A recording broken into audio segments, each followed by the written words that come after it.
Hi guys, my name is Burris Frederick Skinner, but you can call me BF for short.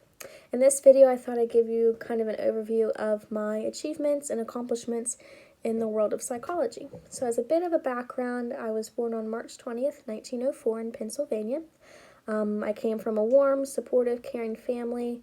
As a child, I did want to become an author, but if I'm being honest, I was a little bit of a careless student, so that didn't make it very far.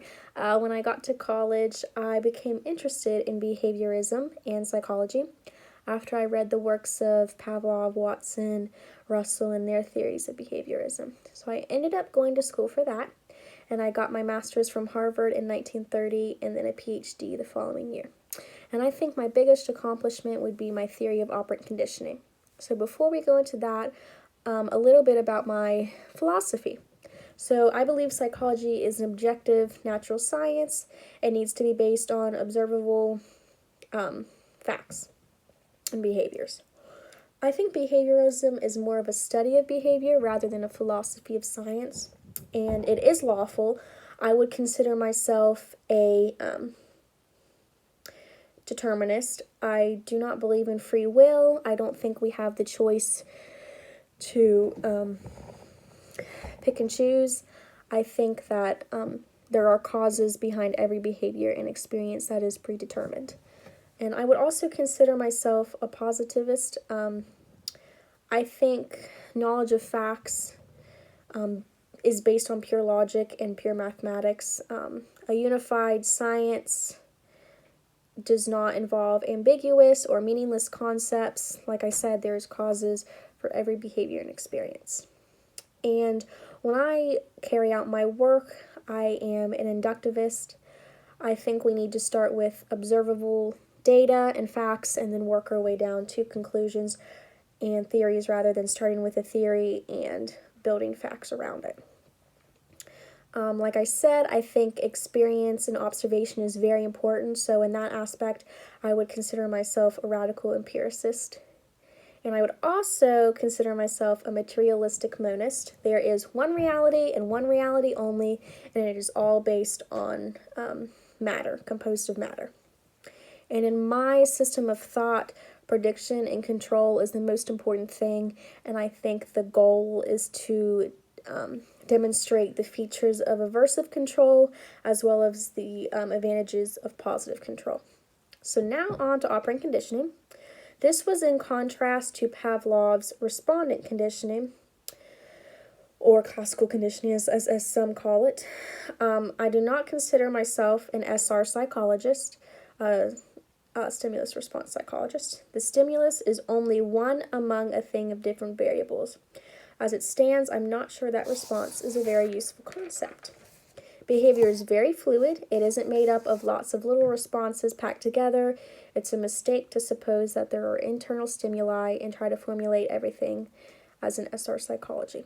So Pavlov's psychology and respondent conditioning I would consider type 2 and mine to be type 1. So this is where a method of learning occurs through rewards and punishment for behavior. So in this case, the environment and our rewards and punishments that we get from the environment is what shapes our behavior and thinking.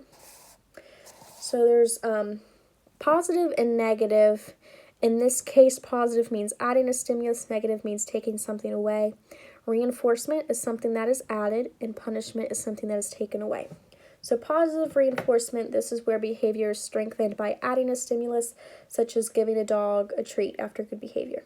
Negative reinforcement is where behavior is strengthened by removing a stimulus, so giving a child a candy bar to stop them from screaming. Negative punishment, behavior is weakened by removing a stimulus, so taking away playtime from a child who didn't complete homework.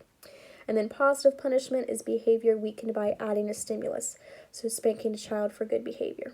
Spanking a child for bad behavior. There's also a couple different reinforcement schedules. Continuous reinforcement is where there is reinforcement given after every response. Fixed ratio is where responses are given only after a specific number of times. Fixed interval is where reinforcement is given after a certain time period, say 30 seconds. Variable ratio is where reinforcers are given after a varied number of responses. So maybe 3 times, and then after 20 times, and after 7 times, so on. And a variable interval is where reinforcement is given only after a variable amount of time. So that's kind of the overview of operant conditioning. Of course, there are many more principles than that, and it goes deeper, but I thought we'd keep it simple for today. And then my contributions to psychology in the form of applied research. I believe language acquisition, verbal language is learned and modified by consequences from a society. So a child learns what is right and wrong in terms of verbal language by taking into account the consequences and reinforcements that they're given from society. I also invented the air crib. This is a crib where proper temperature control and proper lighting is given to optimize child rearing. I also promoted behavioral approaches to classroom management in the form of personalized systems of instruction, in which instruction is kind of personalized and tailored to each child's specific needs. This one didn't work out too well. The government ended up rejecting it, but I did have the pigeon project during World War II, and this is where I trained pigeons to navigate an armed glider to drop missiles on a specific target. I thought it was great, but like I said, the government rejected it. And in terms of psychotherapy, I introduced behavior therapy that implemented behavior modification through the use of reinforcers and punishments.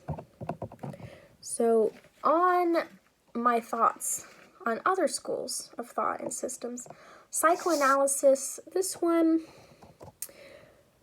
I just don't think their introspective methods are a good methodology, because some part of our mental life is not accessible to direct observation, so this results in a lot of inferences, and it's just not the greatest way to go about it. And I think just Freud's theory in general is inadequate and misleading, and there's some things that are missing from it. So again, I was a monist, so I don't believe in dualism and pluralism where there's more than one reality, and I usually reject nativism. I think experience is important, and we don't have any predisposed behaviors or anything. We are a blank slate when we're born. So in terms of other psychologists, I do agree with Watson that psychology is a natural science, and I align with his philosophy of determinism. Clark Hall's mathematical deductive approach, I disagree with that one because he's a deductivist, and I don't think that's the right way to go about science. I think we should start with descriptive observations of behavior and work our way down to conclusions. And I don't think Pavlov's concepts of unconditioned and conditioned stimuluses take into account other variables. There are many other aspects rather than a stimulus that are going to contribute to our behavior. And then like Thorndike, I really favored reinforcement over punishment. I think reinforcers are going to result in the best learning and are going to be most beneficial when it comes to behavior modification. So that's kind of an overview of my accomplishments. I did get quite a few awards for my achievements, and then I retired from my work in 1974. So thank you very much.